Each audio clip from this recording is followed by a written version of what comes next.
Hi everyone, prepare for an uncanny video. For my animated production project, Project Fold / The Connected Space, which we spoke about recently, I've been investigating workflows that will be important and useful to the production process. What I decided to do this week was look into human body and facial animation and look at the different solutions available and see kind of where I could grab data from. And as a developer myself, when I'm looking at workflows and pipelines, if I'm focusing on getting a job done instead of making a product or something, then I look at all of the available software solutions for things. I think, okay, well, I can get data from here and data from this source and put them together this way. And that will get us this far through the pipeline. And then we'll do this next bit. So when looking at human animation, I was like, okay, well, it's probably not going to be very good because I don't have a whole lot of experience with animation. So I'll keep my expectations low. However, as a lot of people in the community are aware, the MetaHuman license changed. So MetaHuman is an Unreal Engine toolset. It's a bit more than just Unreal Engine, where they've invested a lot of time into giving you tools to produce realistic human characters. Now, I'm not super interested in the actual characters themselves, but as a part of the process for generating human characters, they've invested a lot of time into facial rigging and animation. So that also includes markerless motion capture. So basically just video footage of a face translating into animation data. I found the results of this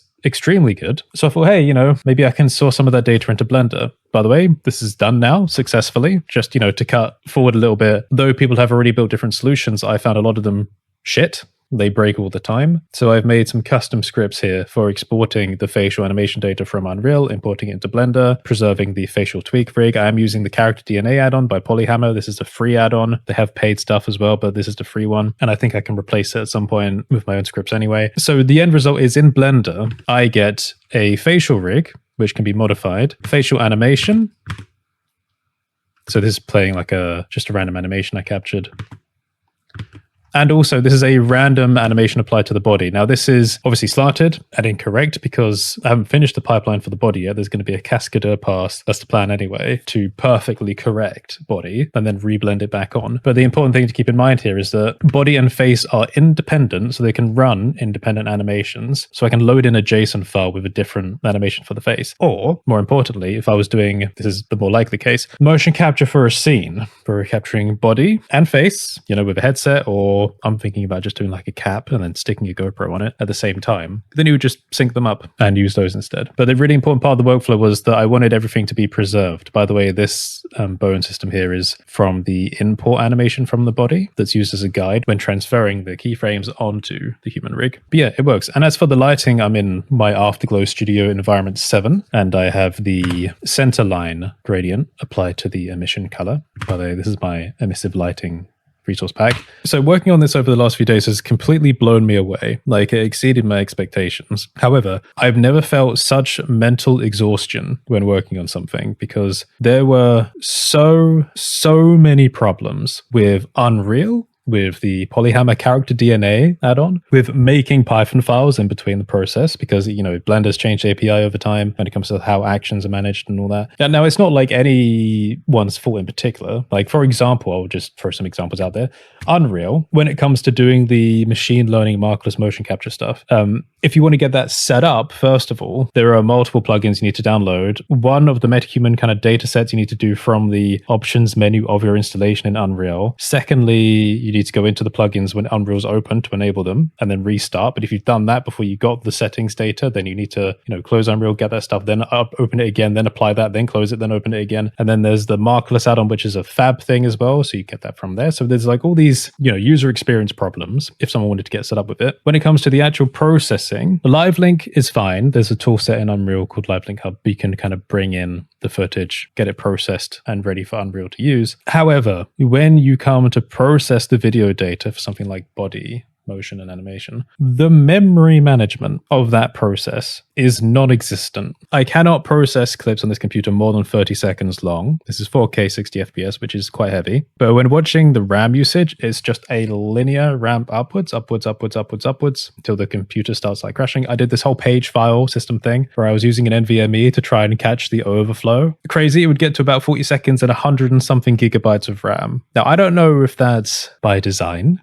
where it's trying to keep the entire frickin' ML result in memory all the time, whether it's a leak or something. But interestingly, when cutting the input video clips down to 30 seconds long only, it used less RAM than at the same point in time compared to using longer clips. So I don't know what's going on, but I had to make a script to separate input video footage down into 30-second chunks. And that has preserved as well. So for example, at a later point in the timeline, when I am importing body footage, I don't know if I've got another file for this. Yeah, 15 animation stitch. So one of the problems with having to chunk everything up before the processing is that when you're doing the performance processing for each of those chunks, there's no context preserved between the start of the second chunk, for example, and the end of the first one. So the pelvic bone position of the character is going to be offset. Now, this would be a problem for most people, but not for me. So I've solved it. Now I say it's been a combination. I did need to use AI to help with this. Now, before someone lobs me in with the rest of the kind of cringeworthy newcomers to the Python space and Blender, who are throwing out, I made 50 add-ons in 2 days or whatever with AI. It is not possible to do this just by asking ChatGPT, fix it. It took, I'm not kidding, probably like 100 or so diagnostic tests of back and forth trying to figure things out before we could properly solve it, not just for the pelvic issue and the stitching, for the whole thing. I have experience writing animation conversion Python add-ons for Maya between visual effects robotic arm rigs and real-life industrial robot arms, just for a bit of context. In theory, this could have all been done without AI. In reality, I would not have succeeded. So just to give a bit of detail here, the first Python script was taking the facial animation outputs from Unreal, turn them into a JSON file. Other people have already done JSON exporters. I wanted my own. Secondly is importing the face to convert it to the character DNA facial tweak rig. That worked fine. There is a problem with the character DNA add-on though. I had a really, really weird issue where if you delete actions in Blender, the entire add-on breaks. And I don't mean like a little break. I mean, it needs to be completely uninstalled and reinstalled. They may not be able to reproduce that if they happen to watch this video. It may just be a local problem, just giving you an idea of the number of issues that I've been bumping into. Another script for importing the body, which is different. So going back a bit, the main problem with doing multiple chunks is when you're importing them, you need to stitch them together. So take the frames from every other chunk, then stitch them onto the end of the last one. And then B, understand that the pelvic position and rotation is going to be offset for every single chunk. So you need to correct that at the end of the last one. This is done successfully. However, what you can see is we got all these bones hanging around. So these are from the different imports of the different chunks. So root 1, root 2, root 3. And you can see that they're all sort of happening around world 0. Because again, when the machine learning is doing its process, it doesn't have the context for the last position of the pelvis. So they're all going to be done in isolation around world 0. But you can see that the character, come past the end here, that's actually when I'm walking out of frame when it does this. So that's the end of the animation. But you can see the whole thing is happening properly relative to the character position. Now, there are some odd moments, like for example, I think the bending down, I think that might be in a bit of a bug because it doesn't do that on other versions. But I'll tell you what, let me kind of try it now, because the script has also been done in a way where it should auto detect the other chunks in a folder. So if the naming convention is preserved, for example here, skbody 1, 1, 1, 2, 1, 3, 1, 4, it will look for the increments and try and do that. So if I bring up the console, run the import body script, and we'll watch the console here. So Blender's going to hang, but we'll get a little bit of feedback on the location values for the keyframes, and it's going to do the quaternion rotations as well. That's another thing. The kind of MetaHuman rig imported by character DNA was based on Euler rotation. To get the rotation going properly, you need to do the swap over to quaternion. So now it's skipping right on to 1, 2. Once it's imported all of them, it'll do the stitching process after the fact. And I'm not doing this as an add-on. So what you can see is that these scripts are running individually. So for example, the stitch process, you can see it's quite small on the screen, but that file is there. The body will reference that file to perform the stitching process. I've been moving away from doing full multi-file external add-ons in general in Blender. I don't really see them as needed for a lot of times. They're kind of annoying to maintain, moving in and out of programs. You may notice this human character is called Drown. The reason I called it Drown is because I was drowning in problems while working on this. So it is taking a while to process. Of course it will, because when you're, making corrections to millions of data points, it's going to take a while. So now we've got the last chunk coming in, and now it's performing the stitching. So you can see we're getting these offset values. It's running through the bones in chunks. This will also take a little while to process. That's chunk 1 done for the stitching. Now chunk 2. Again, these outputs are kind of AI recommended print values, and I asked for some time values. So it was interesting kind of doing this back and forth, because it was working working with a team member who is both the smartest and dumbest person alive. There are so many times where it has like a really interesting revelation and other times where it just cannot figure out the simplest thing. And I have to go in, like the rotational difference was one of those examples between quaternion and Euler. It was, it couldn't figure out why the pelvis rotation wasn't working. And I was like, look, quaternion, Euler, copy value, paste value, done. And it was like, oh yes, you seem to be right. It could do so many like unpredictable and brilliant things, but at other times it's just so freaking stupid. All right, that should be done. So in theory now, everything has been added and stitched. Oh yeah, this is quite funny as well. So before there's any information and there's nothing to resolve, this is what the character looks like. But it's completely fine. That's just when there was like no information from the ML process and then ping, you know, it's normal and it resolves. But it is quite a funny little start thing. Let me just see if the pelvis is still doing that weird thing on the drop. Hang on, because I may need to fix that. Again, the facial animation is a completely independent one. The import process is basically the same for the face. It also detects chunks of the facial data. The facial data is not the same as skeletal data. The facial is just JSON data. And they're basically values between 0 and 1. There may be a simplification. It defines like how the control rig, or rather the values of the control rig, what they actually are. So for example, I could like move the cheek like that. But this also opens the way for all kinds of like procedural animation, which is exactly why at the very fundamental level, the most important thing for me is just getting raw data into Blender. I don't really want to rely on specific add-on features or other program features. If I can get raw data in any format, again, I already have experience with translating between formats. You can do anything you want with it. And that's also really useful for like retargeting, reprojecting, recycling information. If I was, for example, going to use data from the facial rig on non-human sources. Interesting. Okay, let's see. Are you going to drop?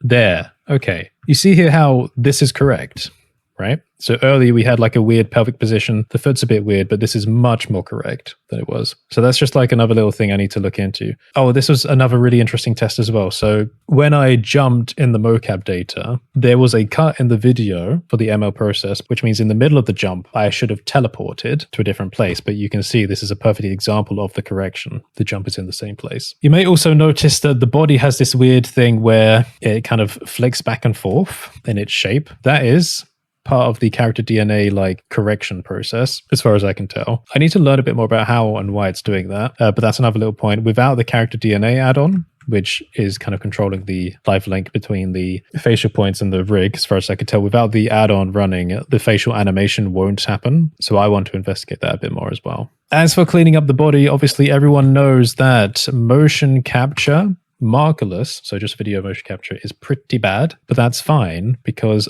I don't see it as the end result of a process. I'll tell you what, it's probably because I've rotated the character. That'd be it.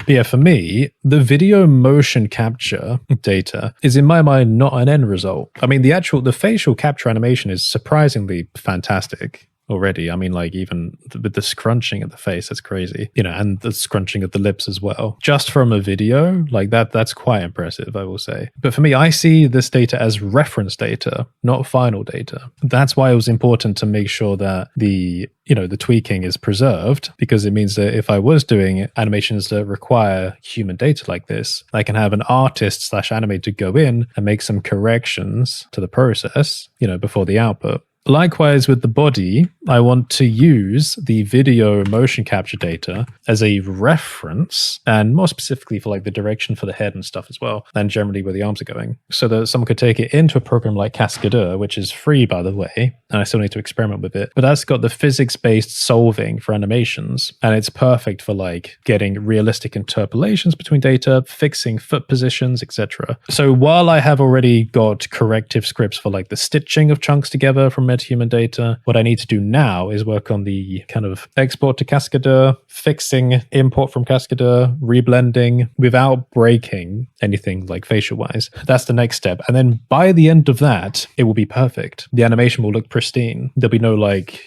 collision conflicts, overlapping things. There'll be no sliding at a weird angle. There'll be no foot position issues. So the bottom line is I went into this project thinking I've got almost no experience with human animation. And I'm nearly at the point where I've got perfect human animation, which is crazy to me. I've almost got perfect human animation data, and I don't have a proper mocap setup. I've just got video. And again, like I said, it's not even just about the humans. If I want to do humans, fine, metahumans, great. And I am extremely well ready. In fact, I want to pay the seat license to Unreal. I don't have to. I don't make $1 million a year yet. But I would be so happy paying Unreal for access to this because the data is fucking amazing when the process is done. And again, like I said, humans are one thing. You can make really realistic humans with it. But I want to try non-human things. So once I've solved this Cascadeur part of the process, it doesn't even have to be Cascadeur. I could work on my own, fixing scripts for that as well. Then I know that I've got a perfectly clean input to output process, even if it requires a lot of steps, right? The output's the important thing. I can teach people how to follow that. If I get other people on board for the animation process, I can teach them how to do it. Then the next stage will be taking this beautiful data and then reapplying it to alien and robotic type things. And the important thing about just having the data there is that if we were doing things like projecting human facial data onto something like an alien that's got 4 eyes,